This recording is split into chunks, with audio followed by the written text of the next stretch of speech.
This program was brought to you by PennyMac TPO and Power Plus, their next-generation broker portal that gives you more speed and control over the process. You can now disclose, lock, and manage your loan seamlessly from start to finish, all in one place. It's another reason why greatness lives here.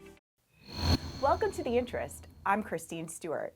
It's Monday, and the week ahead promises to be a rocky one, or a spooky one depending on your vantage point. So this show is all about giving you some perspective. Recently, the New England Women in Banking Conference in Newport, we got to hear from some very successful women bankers, and they had a lot of sage advice. Our own Katie Jensen reports on what one of them had to say. And people who get business by having the lowest price are going to lose that business just as quickly for the next lowest price. Just as Lisa Oliver reminds us, we're living in an aggressive interest rate environment where customers are looking for the next best deal. So how do we maintain customer loyalty? I think everything we do in the world is built on relationships, and over the last 3 years that's been challenged. Oliver is the president and CEO of the Cooperative Bank of Cape Cod. She says that while customers are after low prices, they're still looking for professionals who go the extra mile to help them. Without relationships, we become a commodity, and we don't differentiate. Our selling value is based on cost, not value. Oliver says the best way to keep these clients is to research and understand the industry that they come from and how they can be best approached.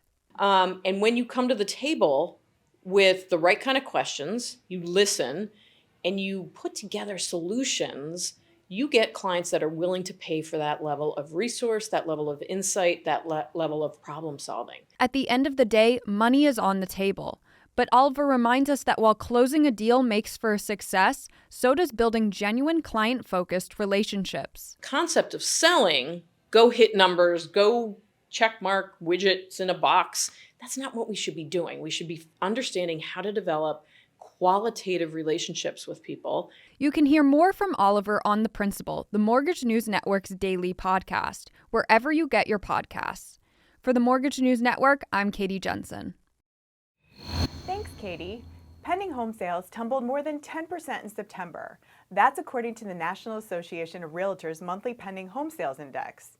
The 10.2% drop marked the fourth consecutive decline and affected all four regions of the country. Persistent inflation is to blame, according to NAR's chief economist. He noted that new home listings are down compared to 1 year ago, since many homeowners are unwilling to give up the rock-bottom 3% mortgage rates that they locked in prior to this year. 7% will be the new normal for a while, so what does that mean? On average, a $300,000 loan that translates to a typical monthly mortgage payment of nearly $2,000. That's about $700 more per month than a year ago. We'll be right back after a word from our sponsors. Don't miss the largest regional mortgage show in the nation. The New England Mortgage Expo returns to Mohegan Sun in Connecticut, January 12th and 13th. See us at www.nemortgageexpo.com. Start your year with the best connections in the industry. Dozens of sessions, scores of exhibitors. It's where success is written every hour. www.nemortgageexpo.com. Welcome back.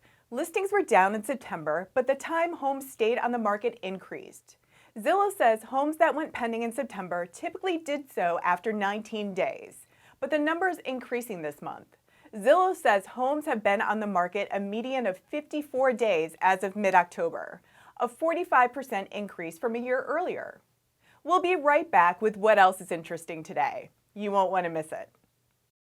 This program was brought to you by PennyMac TPO and Power Plus, their next-generation broker portal. Visit tpo.pennymac.com to sign up.